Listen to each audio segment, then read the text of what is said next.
Schools open అయిపోతున్నాయి కదా, so government బెస్టా private schools బెస్టా? గవర్నమెంటే ఎప్పుడు కూడా బెస్ట్.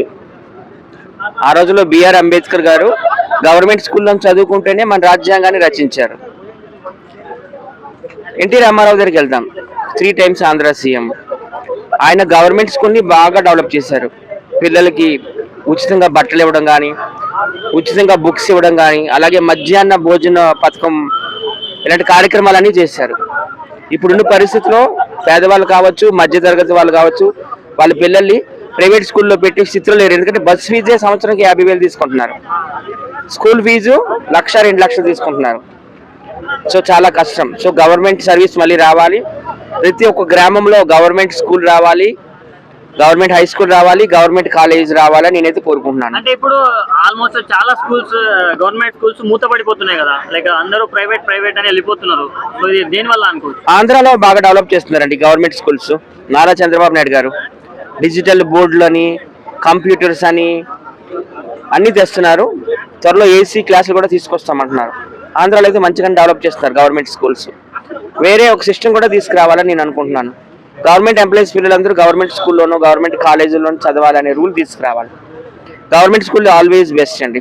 ప్రైవేట్ స్కూల్ అంటే ఇంక ప్రైవేట్ స్కూల్ ద్వారా ఎంతోమంది, కార్పొరేట్ స్కూళ్ళు ఎన్నో ఉన్నాయి, కార్పొరేట్ కాలేజీలు ఎన్నో ఉన్నాయి, ఫీజులు కట్టలేక ఎంతోమంది స్టూడెంట్స్ ఆత్మహత్య చేసుకున్నారు, తల్లిదండ్రులు కూడా ఆత్మహత్య చేసుకున్నారు పిల్లలు చదివించుకోలేక. సో గవర్నమెంట్ స్కూల్స్కే నా ఓటు. Thank you.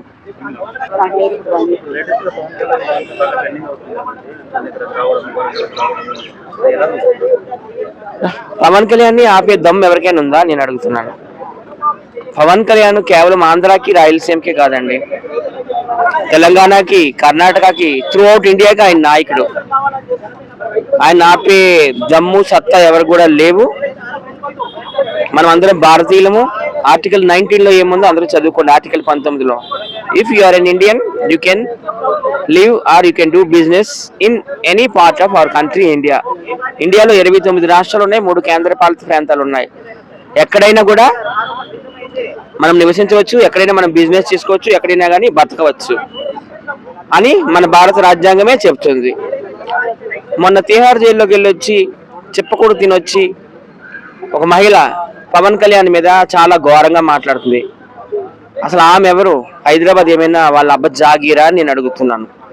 ఓకే, తెలుగు వాళ్ళకి ఆంధ్ర తెలంగాణ అంటే 2 కళ్ళు.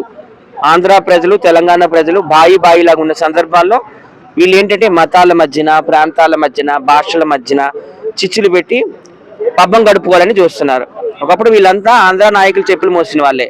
అప్పట్లో ఎన్టీ రామారావు, చంద్రబాబు నాయుడు, రాజశేఖర్ రెడ్డి, జగన్మోహన్ రెడ్డి, పవన్ కళ్యాణ్, చిరంజీవి, బాలకృష్ణ వీళ్ళందరూ చెప్పులు మోసి ఇప్పుడు ఏదో వీళ్ళు పెద్ద నాయకుల్లాగా బిల్డప్లు కొట్టుకుంటున్నారు. ఓకే, అలాగే ఆంధ్రాలో ఏమీ లేవంట. ఎందుకు లేవు ఆంధ్రాలో? ఎందుకు ఏమీ లేవండి? ఆంధ్రాలో 15 పోర్ట్లు ఉన్నాయి, దాదాపు 10 ఎయిర్పోర్ట్లు ఉన్నాయి. వైజాగ్లోనే 2 ఎయిర్పోర్ట్లు ఉన్నాయి, రాజమండ్రిలో ఒక ఎయిర్పోర్ట్ ఉంది, విజయవాడలో ఒక ఎయిర్పోర్ట్ ఉంది, తిరుపతిలో ఒక ఎయిర్పోర్ట్ ఉంది, పుట్టపర్తిలో ఒక ఎయిర్పోర్ట్ ఉంది, కడపలో ఒక ఎయిర్పోర్ట్ ఉంది, కర్నూలులో ఒక ఎయిర్పోర్ట్ ఉంది. ఇప్పుడు మళ్ళీ కొత్తగా నెల్లూరు ఎయిర్పోర్ట్ అని, పలాస ఎయిర్పోర్ట్ అని, కుప్పం ఎయిర్పోర్ట్ అని వస్తూనే ఉన్నాయి. ఇంకొక 8 వస్తున్నాయి. పోర్టులు ప్రతి ఒక్క దగ్గర ఉన్నాయి, మనకు తెలుసు. శ్రీకాకుళం జిల్లాలో ఉన్నాయి, అలాగే విశాఖపట్నంలో 2 పోర్టులు ఉన్నాయి, విశాఖ పోర్టు, అలాగే గంగవరం పోర్టు, గాజువాక పోర్టు, అలా కాకినాడలో పోర్టు, మచిలీపట్నంలో పోర్టు, నెల్లూరులో పోర్టు, అలాగే పెద్ద పెద్ద రిచెస్ట్ పీపుల్ ఉన్నారు అక్కడ. జీవీకే ఆయన ఎన్ని ఎయిర్పోర్ట్లు కట్టాడండి? ముంబైలో ఎయిర్పోర్ట్ కట్టాడు, బెంగళూరులో ఎయిర్పోర్ట్ కట్టాడు, అలాగే జిఎంఆర్ ఆయన వైజాగ్లో ఎయిర్పోర్ట్ కట్టాడు, హైదరాబాద్లో కట్టాడు, ఢిల్లీలో కట్టాడు, అలాగే విదేశాల్లో కూడా కట్టాడు, ఇండోనేషియాలో, ఫిలిప్పీన్స్లో. ఇంకా హాస్పిటల్లే లేవంటున్నారు ఆంధ్రాలో. అసలు హాస్పిటల్ ఆంధ్ర వాళ్ళవే కదా, వరల్డ్ క్లాస్ హాస్పిటల్స్ అన్ని ఆంధ్ర వాళ్ళవే. అపోలో కావచ్చు, కిమ్స్ కావచ్చు, కేర్ కావచ్చు, 7 హిల్స్ కావచ్చు, ఇవన్నీ ఆంధ్ర వాళ్ళవే కదా. అలాగే రెడ్డి ల్యాబొరేటరీస్ ఎవరిది? దివి ల్యాబొరేటరీస్ ఎవరిది? ఈ మధ్య ఒక నాయకుడు అనమాట, ఏబిసిడీలు కూడా కరెక్ట్గా పలకలేని ఒక నాయకుడు ఏమంటున్నాడంటే వైజాగ్ అంటే 2 గల్లీలు కలిపినంత ఉంటుందంట. అసలు వైజాగ్ కోసం ఆయనకి ఏం తెలుసు? వైజాగ్ 100 కిలోమీటర్ల సిటీ. అసలు భోగాపురం ఎయిర్పోర్ట్ దగ్గర నుంచి ఇతను అనకాపల్లి వరకు వచ్చి కొలుసుకోమనండి, స్కేల్ ఇస్తాను నేను కావాలంటే. అలాగే వైజాగ్లో ఆసియాలోనే అతిపెద్ద బీచ్ ఉంది, వైజాగ్లో ఆసియాలోనే అతిపెద్ద ఆంధ్ర యూనివర్సిటీ ఉంది, వైజాగ్లో ఆంధ్రాలోనే అతిపెద్ద స్టీల్ ప్లాంట్ ఉంది, వైజాగ్ స్టీల్ ప్లాంట్. అలాగే Vizag port, Vizag fishing harbour, Vizag navy dockyard అన్ని కూడా ఆసియాలోనే అతిపెద్దవి. ఆంధ్రాలో అతిపెద్ద వన్, ఆసియాలో అతిపెద్ద వన్ ఇంతకుముందు సో ఇంకోసారి చెప్తున్నాను, ఎడిటింగ్ లో తీసుకోండి. వైజాగ్ లో ఉండే ఆంధ్ర యూనివర్సిటీ కావచ్చు, బీచ్ కావచ్చు, పోర్ట్ కావచ్చు, ఫిషింగ్ హార్బర్ కావచ్చు, నేవీ డాక్యార్డ్, అలాగే వైజాగ్ లో ప్రతి ఒక్క సాఫ్ట్వేర్ కంపెనీ ఉంది, ఐటీ కంపెనీ, గూగుల్ కావచ్చు, టీసీఎస్ కావచ్చు, ఇన్ఫోసిస్ కావచ్చు, విప్రో కావచ్చు, టెక్ మహీంద్రా కావచ్చు, ఐబిఎం కావచ్చు, అన్ని ఉన్నాయి వైజాగ్ లో. వైజాగ్ ఏం తక్కువ అండి. వైజాగ్ వాళ్ళు ఒకవేళ అంటే మా బీచ్ అంత లేదు మీ నగరం అంటే మీరు ఎక్కడ పెట్టుకుంటారు తల? ముందు మీ నగరాన్ని బాగు చేసుకోండి, అర్థమవుతుందా? ఒక గంట వర్షం పడితేనే మూసీ నదిలో కలిసిపోతుంది. వైజాగ్ నగరం దగ్గరికి వెళ్ళొచ్చు అనమాట.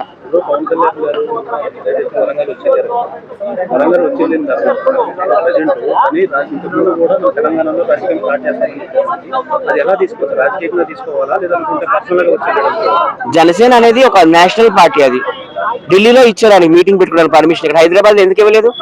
2000 మందిని పెట్టి మీటింగ్ పెడతా అన్నాడు జనసేన మీటింగ్. తెలంగాణ ఆవిర్భావ దినోత్సవం సందర్భంగా 1200 మంది అమరులు అయిపోయినారు కాబట్టి వాళ్ళకి నివాళులు అర్పిస్తారంటే రాజకీయ కుట్రలు చేసి అడ్డుకున్నారు. 2000 మందితో వీళ్ళు పర్మిషన్ ఇవ్వలేదు. కానీ ఆయన జూబ్లీస్ లో వాళ్ళ ఇంటి దగ్గర ఒక మీటింగ్ పెడితే, ప్రెస్ కాన్ఫరెన్స్ పెడితే ఎంతమంది వచ్చారు? 20,000 మంది వచ్చారు. మళ్ళీ అందరూ కూడా తెలంగాణ బిడ్డలే 99%. నిన్న వరంగల్ వెళ్ళారు హనుమకొండ, ఒక అబ్బాయికి, నిరంజన్ అనే అబ్బాయి పాపము ఏదో మజిల్స్ ప్రాబ్లంతో బాధపడుతున్నారు. 17 years బాయ్, కానీ చూడడానికి 3-4 years లా ఉన్నాడు. సో ఆయన పరామర్శించడానికి వెళ్తే వేలాది మంది కాదు, లక్షలాది మంది వచ్చారు. That is the power of Pawan Kalyan. Pawan Kalyan అంటే ఒక సునామీ, ఒక తుఫాన్, ఎవరు అడ్డుకోలేరు అనమాట.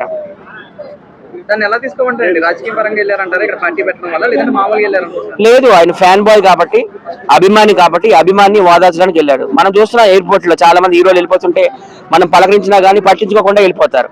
అట్లాంటిది ఆయన ఢిల్లీ నుండి నేరుగా వరంగల్ వెళ్ళి, హనుమకొండ వెళ్ళి ఆ ఫ్యాన్ ని పలకరించి ఆయనకి లక్షలాది రూపాయలు ఆర్థిక సాయం చేసి ఆయనకి ఏదో ఒక పెద్ద కావాలంటే ఇమీడియట్ గా తెప్పించారు. అలాగే వాళ్ళు ఏదో క్యాంటీన్ లో వర్క్ చేసుకుంటారట, ఇక క్యాంటీన్ ఓనర్షిప్ కూడా వాళ్ళకి ఇచ్చాడు. అంత మంచి వ్యక్తి పవన్ కళ్యాణ్. ఇప్పుడనే కాదు, ఇక్కడ ఏ వరదలైనా కానీ, ఇక్కడ ఎటువంటి విపత్తులు వచ్చినా, కరోనా వచ్చినా కోట్లాది రూపాయలు డొనేషన్స్ ఇచ్చాడు ఆయన. నిన్న కాక మొన్న అక్కడ కొండగట్టు అభయ ఆంజనేయ స్వామి టెంపుల్ కూడాను 30 కోట్ల నుండి 40 కోట్లు ఇవ్వడం జరిగింది. ఈ నాయకులందరూ 10 రూపాయలు ఇవ్వరు అసలు, కానీ కోట్లాది రూపాయలు ఖర్చు పెట్టి తెలంగాణను బాగు చేస్తున్న వాళ్ళు మాత్రం విమర్శిస్తుంటారు. చంద్రబాబు నాయుడు గారు ఎంత కృషి చేశారండి. హైదరాబాద్ యొక్క పేరుని ప్రపంచ పటంలో పెట్టింది ఎవరండి? చంద్రబాబు నాయుడు గారు కాదా? అప్పట్లో ఎన్ని సాఫ్ట్వేర్ కంపెనీలు తెచ్చారు. ఇప్పుడు ఆ సాఫ్ట్వేర్ కంపెనీల మీద 20-30 లక్షల మంది బతుకుతున్నారు. వాళ్ళందరికీ భిక్ష పెట్టింది ఎవరు? చంద్రబాబు నాయుడు గారు. ఇంకా అలాగే ఎన్టీఆర్ గారు ఆ రోజుల్లోన పటేల్ పట్టుబడి వ్యవస్థను రద్దు చేశారు. ధరాని కాల్ముక్త బాంచదని వ్యవస్థను రద్దు చేయలేదా? మధ్యాహ్న భోజనం పథకం పెట్టలేదా విద్యార్థులకి? అలాగే ఇలాంటి మహిళలకి ఆస్తుల వాటా ఇవ్వలేదా ఆయన? 2 రూపాయలకి కిలో బియ్యం ఇవ్వలేదా? అలాగే మహిళలందరికీ చేనేతల వస్త్రాలు ఇవ్వలేదా? ఓన్లీ ఆంధ్ర వాళ్ళకి ఇచ్చారు, తెలంగాణ వాళ్ళకి ఇవ్వలేదా? సో వీళ్ళందరూ నేషనల్ లీడర్స్ అండి. అల్లూరి సీతారామరాజు కావచ్చు, ఎన్టీ రామారావు కావచ్చు, చంద్రబాబు నాయుడు గారు కావచ్చు, పవన్ కళ్యాణ్ గారు కావచ్చు, వీళ్ళందరూ నేషనల్ లెవెల్ లీడర్స్ అన్నమాట. చూశాను. పవన్ కళ్యాణ్ గారు అభిమాని కలవడానికి వెళ్తే వెటకారం చేస్తున్నాడు. ఇంకా అంతకంటే దుర్మార్గం ఎక్కడైనా ఉందా నేను అడుగుతున్నాను. ఆయన ఏంటంటే ఎప్పుడు కూడాను ఐడెంటిటీ కోసం పాకులాడే వ్యక్తి అనమాట. తన ఉనికిని తను చాటుకోవాలనుకుంటాడు. మాటకి ఇంకా మైకుల దగ్గరికి వచ్చేసి ఏదో పిచ్చి పిచ్చిగా వాగుతాడు. నాలెడ్జ్ లేని మనిషి. మన చిత్తుగా ఓడిపోయినాడు అనమాట 2024 అసెంబ్లీ ఎలక్షన్ లో. మంత్రి అయ్యిండు కూడా ఓడిపోయాడు, సిగ్గుచేటు. ఆయన మాటలు పట్టించుకోవాల్సిన అవసరం లేదు. వాళ్ళందరూ కూడా పెయిడ్ ఆర్టిస్టులు. పవన్ కళ్యాణ్ ఏంటనేది గల్లీ నుండి ఢిల్లీ దాకా అందరికి కూడా తెలుసు. పేరు నాని కామెంట్స్ పట్టించుకోవాల్సిన అవసరం లేదు. వాళ్ళ ప్రజలు మర్చిపోతున్నారేమో అని 2 రోజులకి మైకుల ముందుకు వచ్చి ఏదో పిచ్చి వాగుడు వాగుతారు. వాళ్ళకి ఏం నాలెడ్జ్ లేదు, ఏమీ లేదు. నిజంగా పవన్ కళ్యాణ్ గారు నిన్న చేసిందైతే నిజంగా చాలా హర్షించదగ్గ విషయం అనమాట. వీఆర్ అప్రిషియేట్ చేసాం ఆయనకి నిజంగా. ఎందుకంటే ఒక ఫ్యాన్ దగ్గరికి వెళ్ళి లక్షలాది రూపాయలు ఆర్థిక సహాయం చేసి ఆయనకి చక్కగా ఆయనతో మాట్లాడి ముద్దు పెట్టి ఆయనతో సెల్ఫీ తీసుకొని OG2 మూవీకి నీకు పిలుస్తాము స్పెషల్ గెస్ట్ గా, ఏ ఫంక్షన్ చేస్తున్నా అని చెప్పి ఆయనకు ఒక్కొక్క పిల్ల కూడా బహుమతిగా అనమాట. మళ్ళీ హైదరాబాద్ నుండి పంపించారనమాట పెద్ద. అంత బాగా చూసుకుంటున్నాడు ఆయన. వీళ్ళందరూ పెయిడ్ ఆర్టిస్టులు అండి, ఫేక్ పొలిటీషియన్స్. వీళ్ళ మాటలు పట్టించుకోవాల్సిన అవసరం లేదు. రాబోయే తరంలో ఖచ్చితంగా టీడీపీ, బీజేపీ, జనసేన ఇక్కడ జెండా అయితే పాతుతాయి. జెండా పాతకపోయినా బలమైన శక్తిగా అయితే మాత్రం అవతరిస్తాయి. ఇదైతే పక్కా రాసి పెట్టుకోండి. Thank you.